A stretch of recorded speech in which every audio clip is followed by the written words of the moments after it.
part 2 of the, whatever, Bubba Saga. Alright, so I ended with, every white person is $4 off basically because they are white. He continues. Well, you spoiled bitch. That's not the case. Sorry to burst your little SJW/liberal bubble, but there is no such thing as white privilege. Alright, Bubba, well, guess what?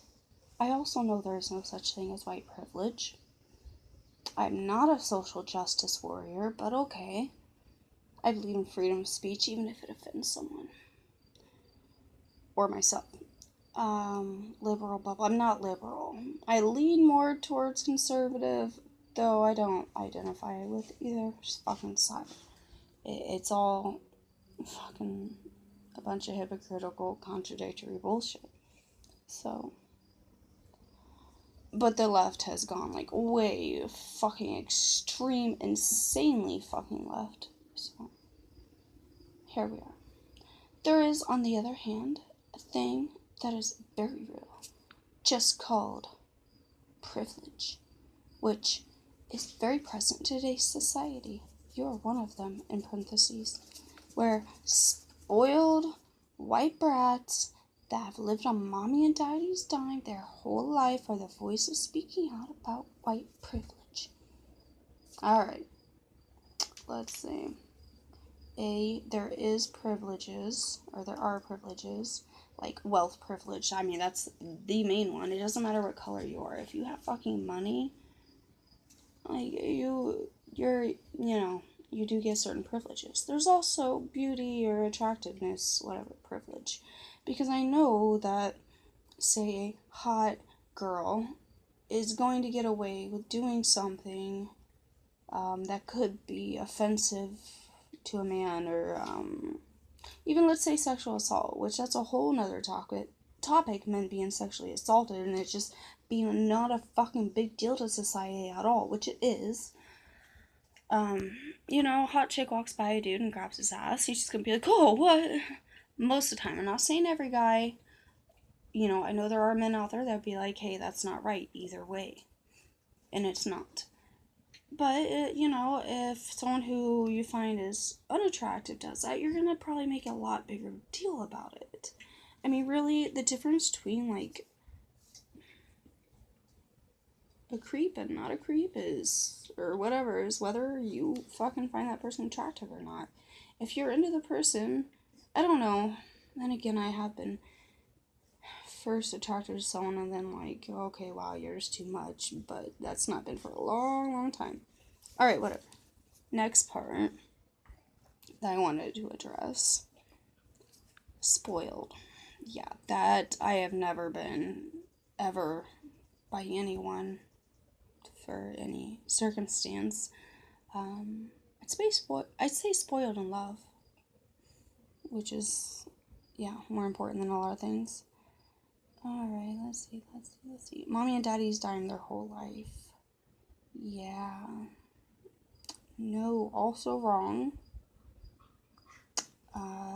We struggled to get by a lot. My mom did everything she could to make ends meet, as well, to keep a roof over our head, food in our bellies, clothes on our backs.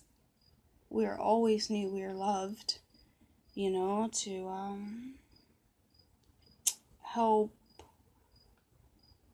help us find our own creativity, imaginations, and find things to do that were free and stuff. Like, I'm very, very fortunate, in my opinion, to have grown up very poor. Next part. Yeah, my mommy and daddy didn't have a dime for me to live off of. Alright. Since this guy never fucking picked up on my sarcasm to begin with, here I am going over this. Alright. Yes, you and kids like you. I'll be 30 November 5th, but I'm a kid. I mean, I really am still. Kids and kids like you have been spoiled so much. Have had everything handed to you. Stop, back the fucking train up. I have had nothing fucking handed to me. I've had to work hard for everything I've had. I've lost everything I've had and that I've worked hard for. multiple times, and I've had built that all up again. So, yeah, no. I mean, I've done that since pretty much childhood. We moved around a lot, and there's a couple times, well, at least once we were kicked out, though, in all honesty, we shouldn't have been. The landlord was very much in the wrong. But next part.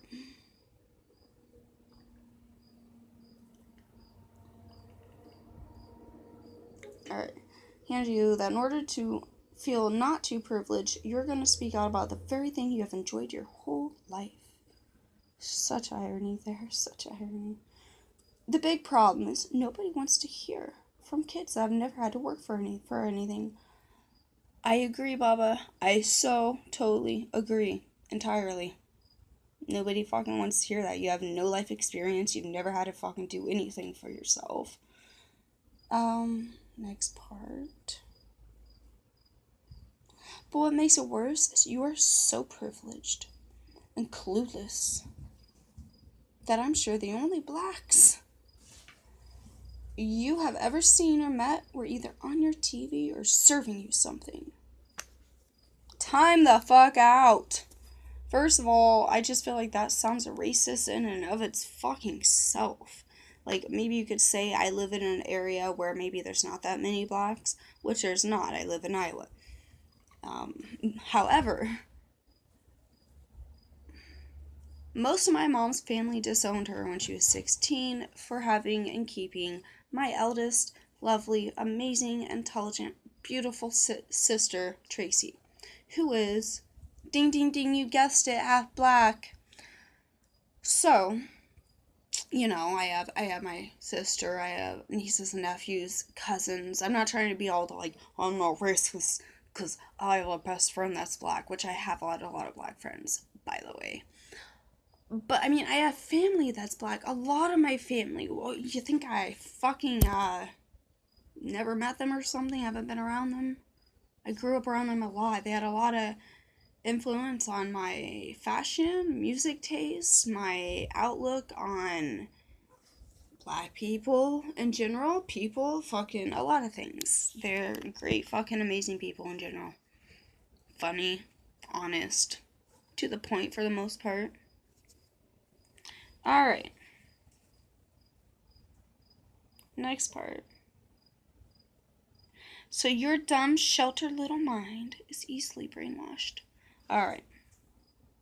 Whatever, sure. I'm dumb as a fucking box of rocks. Sure, okay. Sheltered, I am not.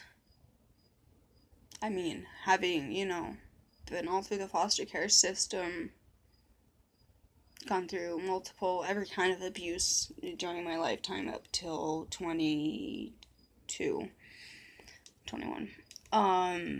Fucking, you know, went to prison. Like, oh, I flew to Arizona, by the way, not on mommy or daddy's dime. I actually took a big risk because I wanted to, I've had the dream of, I wanted to model forever since I was 13. You know, I didn't have the kind of money to be able to. My mom couldn't afford to do all that. Even though people said you really should. I couldn't, okay? Because I was so privileged.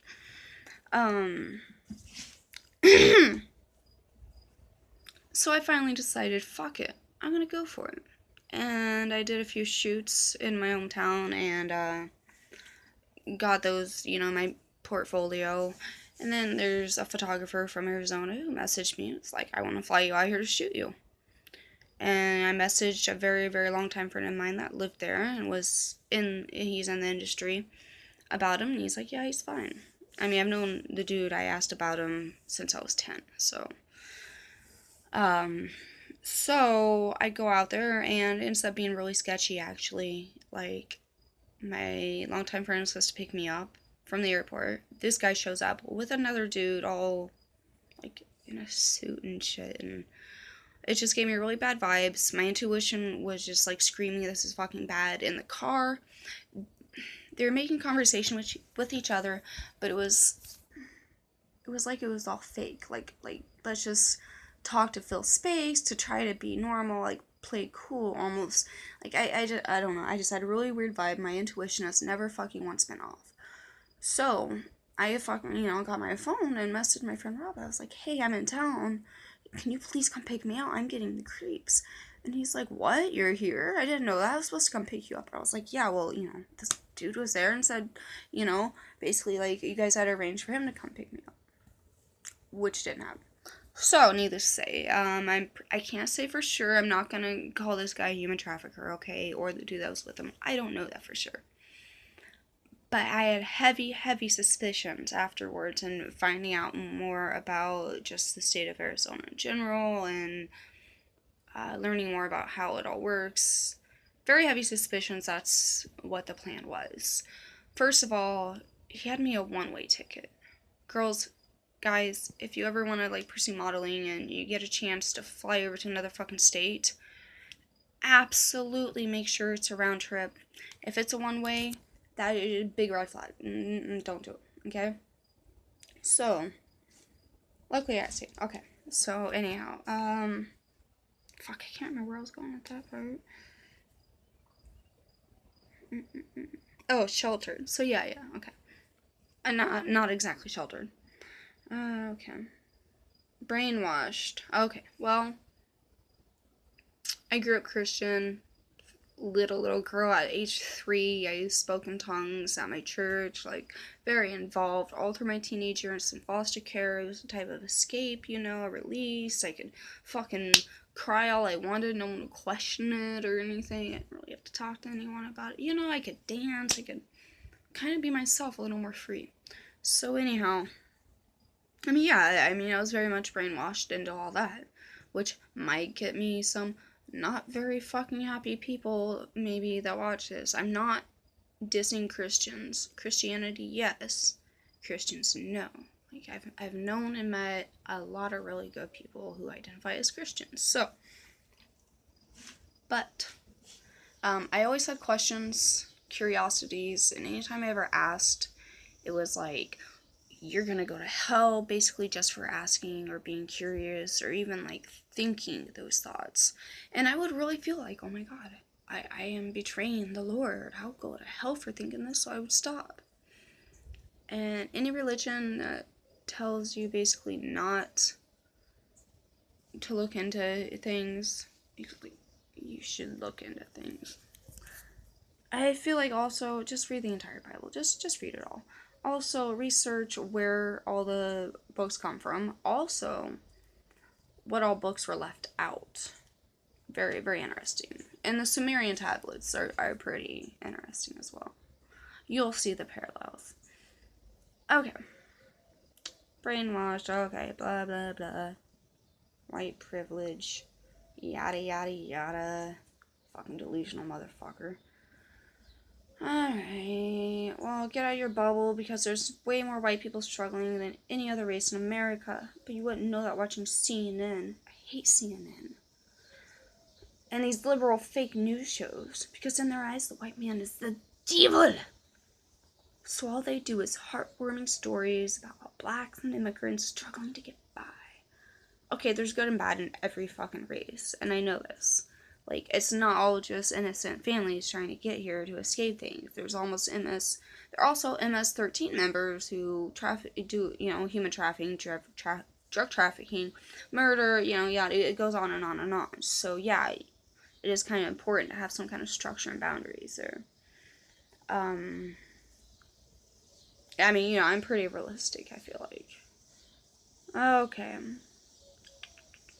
So before you call someone privileged or tell them they are experiencing white privilege, you should take a look in the mirror. I'll make sure to do that. And ask yourself, why does anyone who has had mommy and daddy pay for everything have the right to tell someone about privilege? I've been asking myself that for ages now, Bubba. Huh, I'm with you there.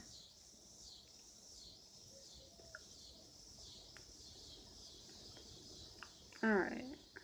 Also, yes, I stand by my original comment, which I didn't even know he originally commented. I wasn't fucking replying to his even. That women spend far too much time patting themselves on the back. Interesting. Since, half of this thing is... Oh, never mind. I mean, perfect example is women have gotten it to where people actually prefer, he said refer, but prefer to being a stay-at-home mom as a job. I mean, yeah, if I could have children and could realistically actually take care of them, I absolutely would love to fucking be there all the time for them. Take care of them. Nurture them. Teach them. Fucking, yeah. Why wouldn't you? Ah. But, you know, there's such thing as working from home as well. Also being your own boss. So, I mean, get the fuck out of here with all that. Not only a job, but the toughest job in the world. Okay, I don't think anyone has fucking said that. I think people just say, you know, it's like very underestimated. It's all the work that goes into it, and it is. Here I was feeling bad for our soldiers risking their lives overseas. I have high respect for soldiers in the military. Alright, anyhow. Or thinking a fireman running into a burning building was dangerous. Well, you know, my boyfriend of almost 6 years is a firefighter, and, you know, I am the person he comes home to and releases what he's just been through after getting done at the station talking to the guys, you know. So I might have a little bit of a fucking clue the types of things he goes through. You, on the other hand, might not, because it's not just running into burning buildings. There's so much more to it than that. They've got to be there at train wrecks.